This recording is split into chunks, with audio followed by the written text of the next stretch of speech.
ನಿಯಂತ್ರಣ ತಪ್ಪಿ ಮನೆಯ ಗೇಟ್ಗೆ ಭಾರೀ ವೇಗದಲ್ಲಿ ಡಿಕ್ಕಿ ಹೊಡೆದ ಬೈಕ್. ಭೀಕರ ಅಪಘಾತದ ದೃಶ್ಯ ಸಿಸಿಟಿವಿಯಲ್ಲಿ ಸೆರೆ. ಮೇ 19ರ ತಡರಾತ್ರಿ ಸಂಭವಿಸಿದ ಭೀಕರ ರಸ್ತೆ ಅಪಘಾತವೊಂದರ ಆಘಾತಕಾರಿ ದೃಶ್ಯವು ಹತ್ತಿರದ ಸಿಸಿಟಿವಿ ಕ್ಯಾಮೆರಾದಲ್ಲಿ ಸೆರೆಯಾಗಿದೆ.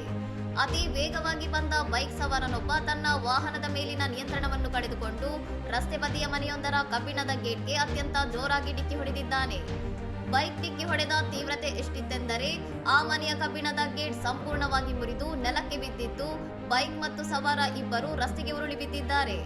ಅಪಘಾತ ಸಂಭವಿಸಿದ ತಕ್ಷಣವೇ ಡಿಕ್ಕಿಯ ರಭಸಕ್ಕೆ ಆ ಸ್ಥಳದಲ್ಲೆಲ್ಲ ದಟ್ಟವಾದ ಹೊಗೆ ಮತ್ತು ಧೂಳು ಆವರಿಸಿಕೊಂಡಿರುವುದು ದೃಶ್ಯಾವಳಿಯಲ್ಲಿ ಕಂಡುಬಂದಿದೆ.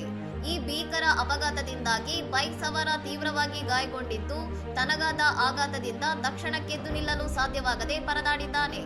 ತೀವ್ರ ನೋವಿನ ನಡುವೆಯೂ ಆ ಗಾಯಾಳು ಸವಾರನು ತನ್ನ ಮೈ ಮೇಲೆ ಬಿದ್ದಿದ್ದ ಗೇಟ್ನ ಮುರಿದ ಭಾಗವನ್ನು ಹೇಗೋ ಮಾಡಿ ಪಕ್ಕಕ್ಕೆ ಸರಿಸಲು ಯತ್ನಿಸಿರುವ ದೃಶ್ಯ ಸೆರೆಯಾಗಿದೆ.